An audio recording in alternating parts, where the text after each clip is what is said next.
ಆಂಧ್ರ ಪ್ರದೇಶ ರಾಜ್ಯದ ಸತ್ಯಸಾಯಿ ಜಿಲ್ಲೆ. ಈ ಜಾಗದ ಒಂದು ಚಾರಿತ್ರಿಕ ಪಟ್ಟಣ. ಅದೇ ಜಾಗದಲ್ಲಿರೋದು ಈ ಲೇಪಾಕ್ಷಿ ದೇವಸ್ಥಾನ. ಬೆಂಗಳೂರಿಂದ ಸುಮಾರು 2 ಅವರ್ ಜರ್ನಿ ಆಗುತ್ತೆ. ಅರೌಂಡ್ 120 ಕಿಲೋಮೀಟರ್ ಬೆಂಗಳೂರಿಂದ ಲೇಪಾಕ್ಷಿ.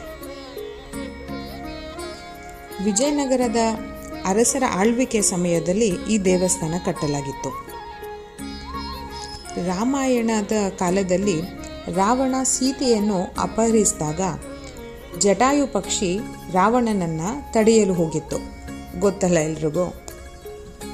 ಆಗ ರಾವಣನಿಗೆ ಕೋಪ ಬಂದು ಜಟಾಯು ಪಕ್ಷಿಯ ರೆಕ್ಕೆಗಳನ್ನ ಕತ್ತರಿಸಿ ಹಾಕ್ತಾನಂತೆ. ಕೆಳಗೆ ಬಿದ್ದು ಪಕ್ಷಿ ಶ್ರೀರಾಮ ಅದೇ ಮಾರ್ಗದಲ್ಲಿ ಸಂಚಾರ ಬರುವವರೆಗೂ ಅಲ್ಲೇ ಕಾಯ್ತಿತ್ತಂತೆ.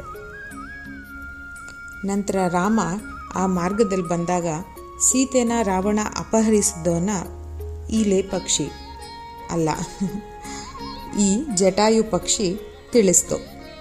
ಆಗ ರಾಮ ಲೇ ಪಕ್ಷಿ ಅಂತ ಕರೆದ್ರಂತೆ. ಹಾಗಾಗಿ ಈ ಸ್ಥಳಕ್ಕೆ ಲೇಪಾಕ್ಷಿ ಎನ್ನೋ ಹೆಸರು ಬಂದಿದೆ.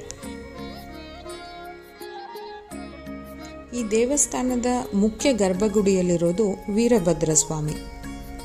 ಆಗಿನ ಕಾಲದಲ್ಲಿ ವಿರೂಪಣ್ಣ ಅನ್ನೋರ ಕನಸಿನಲ್ಲಿ ವೀರಭದ್ರ ಸ್ವಾಮಿ ಬಂದು ದೇವಸ್ಥಾನ ಕಟ್ಟಿಸಿ ಅಂತ ಅಣತಿ ಇಟ್ಟರಂತೆ. ವೀರಭದ್ರನ ಅಪ್ಪಣೆಯಂತೆ ಈ ದೇವಸ್ಥಾನ ನಿರ್ಮಿಸಲಾಗಿತ್ತು.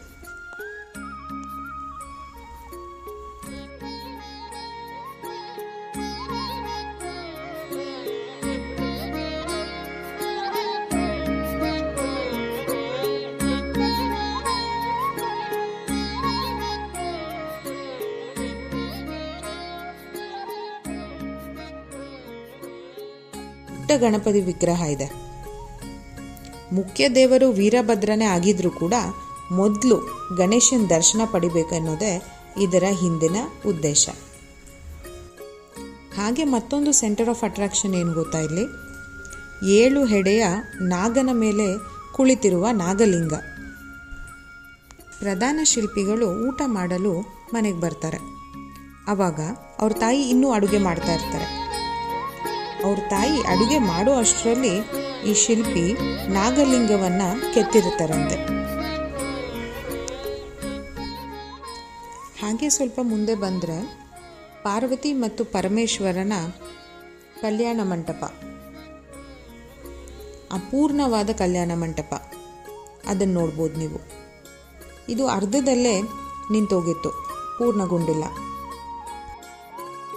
ಯಾಕಂದರೆ ವಿರೂಪಣ್ಣ ಇರ್ತಾರಲ್ಲ, ಅವರ ವಿರೋಧಿಗಳು ಈ ರಾಜ್ಯದ ಆಸ್ತಿನೆಲ್ಲ ಅಂದರೆ ಖಜಾನೆನೆಲ್ಲ ವಿರೂಪಣ್ಣ ಹಾಳು ಮಾಡ್ತಿದ್ದಾನೆ ಅಂತ ರಾಜನಿಗೆ ಸುಳ್ಳು ಮಾಹಿತಿ ಕೊಟ್ಟಿರ್ತಾರೆ. ಅದನ್ನು ನಂಬಿ ರಾಜ ವಿರೂಪಣ್ಣನ 2 ಕಣ್ಗಳನ್ನ ಕಿತ್ತು ಹಾಕಿ ಅಂತ ಆಜ್ಞೆ ಕೊಡ್ತಾನೆ. ಇದನ್ನು ಕೇಳಿಸ್ಕೊಂಡು ವಿರೂಪಣ್ಣ ಅವ್ರಿಗೆ ಬೇಜಾರಾಗಿ ಅವರೇ ತನ್ನ ಕಣ್ಣುಗಳನ್ನ ಕಿತ್ತು ಹಾಕ್ಬಿಡ್ತಾರಂತೆ. ಇನ್ನೊಂದು ಕಡೆ ಇರೋದೇನು ಗೊತ್ತಾ, ಸೀತಾಪಾದ.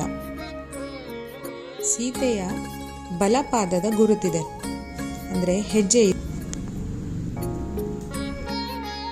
ನಾನು ಸುಮಾರು ಸಲ ಕೇಳಿದ್ದೆ, ಈ ಲೇಪಾಕ್ಷಿಯಲ್ಲಿ ಕೆಲವು ಸ್ತಂಭಗಳು ಯಾವುದೇ ಆಧಾರವಿಲ್ಲದೆ ನಿಂತಿದೆ ಅಂತ. ಅದನ್ನು ನೋಡೋಣ ಅಂತ ಹುಡ್ಕಾಡಿದ್ವಿ, ಬಟ್ ಎಕ್ಸಾಕ್ಟಾಗಿ ನಮಗೆ ಕಂಡುಹಿಡಿಲಿಕ್ಕೆ ಆಗಲಿಲ್ಲ. ಅದು ಯಾಕಂದರೆ ಬ್ರಿಟಿಷ್ ಇಂಜಿನಿಯರ್ ಒಬ್ಬ ಆವಾಗ ಎಲ್ಲರೂ ಹೇಳ್ತಿದ್ರಂತೆ, ಈ ರೀತಿ ಕಂಬ ನೆಲ ತಾಕದೆ ನಿಂತಿದೆ ಅಂತ. ಅದನ್ನು ಒಪ್ಪದಿರ ಅದರಿಂದ ಏನಿದೆ ಅಂತ ಕಂಡುಹಿಡಿಬೇಕಂತ ಆ ಸ್ತಂಭನ ಮೂವ್ ಮಾಡಲಿಕ್ಕೆ ಟ್ರೈ ಮಾಡ್ದ. ಆ ಒಂದು ಸ್ತಂಭನ ಅವ್ನು ಮೂವ್ ಮಾಡೋಕ್ಕೆ ಟ್ರೈ ಮಾಡಿದಾಗ ಬೇರೆ ಸುತ್ತಲೂ ಇರೋ ಎಲ್ಲ ಸ್ತಂಭಗಳು ಅಲ್ಲಾಡೋಕ್ಕೆ ಶುರು ಆಯ್ತಂತೆ.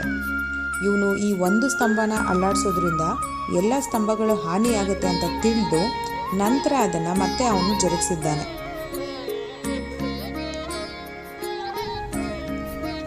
ಹಾಗಾಗಿ ಆ ಸ್ತಂಭ ಕೊನೆಗೆ ನೆಲದ ಮೇಲೆ ನಿಂತ್ಕೋತು.